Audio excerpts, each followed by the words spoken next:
Pripravljate se na spomladanski koncert v soju broadwayskih luči in gonilna sila tega koncerta je magister Erik Schmidt. Ja, prav gotovo. On je pač dirigent Dekliškega pevskega zbora.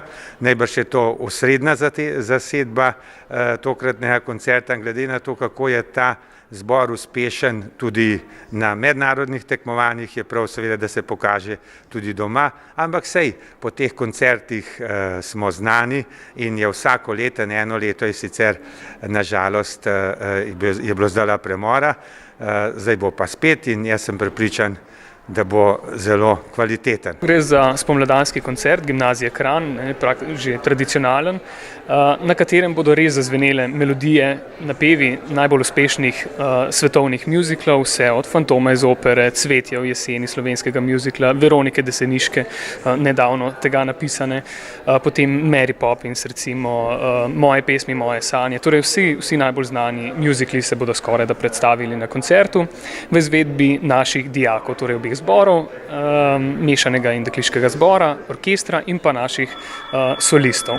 In koliko pevcev se bo zvrstilo v večnamenski dvorani tukaj v Kranjski gimnaziji? Pravzaprav pevcev kar dobrih 100, pa še nekih 30-40 orkestrašev, tako da bo kar veliko število nastopajočih dijakov. So bile dolge priprave na ta trenutek? Najdaljše priprave so seveda, ko se oblikuje program, izbira skladbe, potem tudi nekako oblikuje rdeča nit koncerta. Zdaj pa seveda zbora in orkester pa vadimo nekje od novega leta oziroma od božičnega koncerta naprej že postopoma za ta koncert.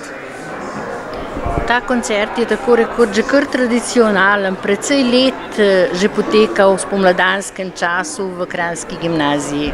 Tako ja, ob boku božičnega koncerta oziroma božičnih koncertov, ki jih vsakoletno prirejamo v Cankarjevem domu, je ta spomladanski koncert praktično skoraj do vsako leto izveden tudi v naši matični ustanovi, torej doma na naši šoli. Kot sem izvedela, je 8. maj že razprodan. Pravzaprav sta po novem že oba koncerta praktično razgrabljena, lahko rečemo. Vstopnice so pošle za oba koncerta, za sredin in četrtkov koncert. In kdaj bo ta koncert in ob kateri uri? Torej, sredo in četrtek 8. in 9. maja ob 7:30.